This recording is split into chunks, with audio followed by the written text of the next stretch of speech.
Recognize the gentleman from Texas, Mr. Roy, for his time of questioning. I find myself extremely frustrated this week with the entire state of affairs in this venerable institution. It is a circus on both sides of the aisle, a complete and utter joke. The institution is failing the American people from top to bottom. And we see it on full display here in the Rules Committee.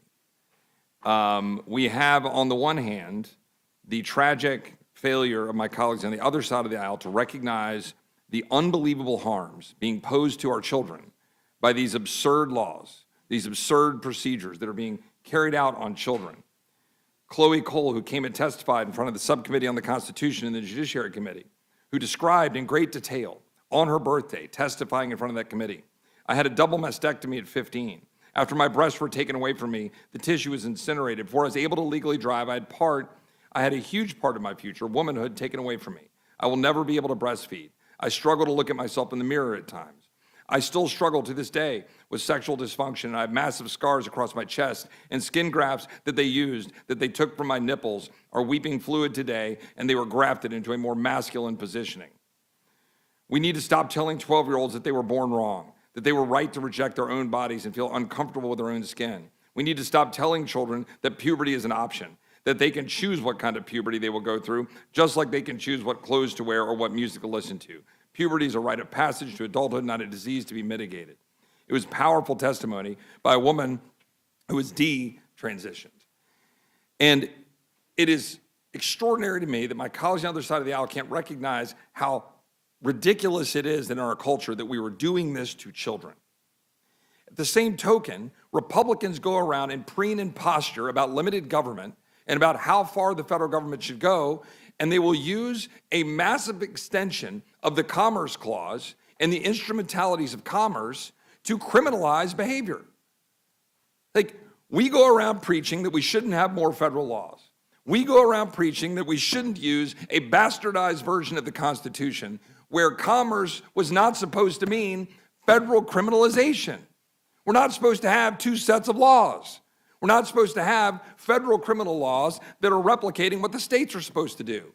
There's nothing in Article 1, Section 8 that says we should be going down this road. Yet because after Lopez and Morrison, Republicans and conservatives went around thumping their chest, oh, there's a limit to Commerce Clause power. Well, what is that limit, you say? Use the magic words. Use the magic words of the instrumentalities of commerce or whatever you might say to say that the federal government can come in and criminalize whatever behavior you would like to criminalize. And the fact here is, I absolutely support in Texas and in states criminalizing this, carrying out these kinds of what I believe are abuses on our children. And I think Ms. Greene is right to be pursuing that objective.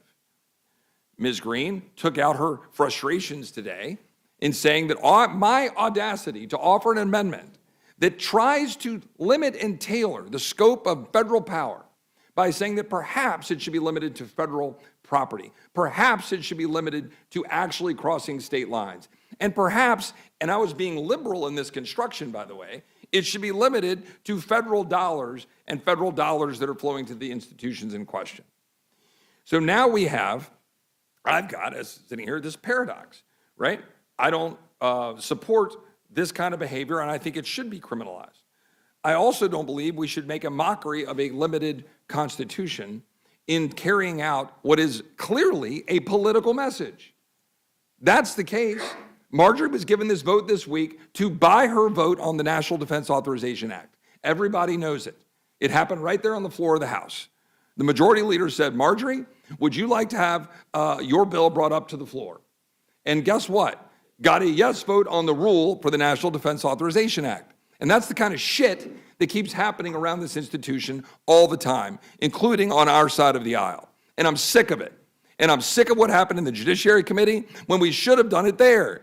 We should have addressed it in the Judiciary Committee. The people who are supposed to be vanguards of the Constitution.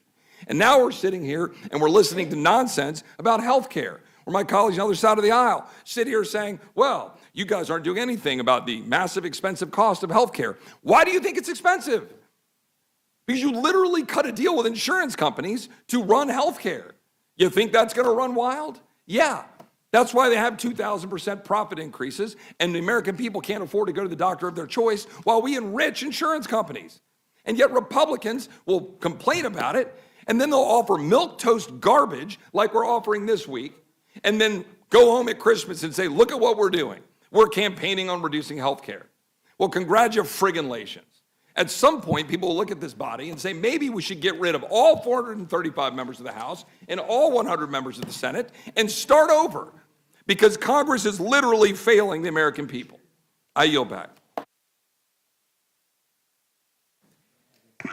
Gentleman yields back. Let me take a moment of point of personal privilege. I have a constituent who's up here for the unveiling of the Barbara Johns statute, who's now joined us in the Rules Committee, State Senator David Suderline. Everybody would just say hi.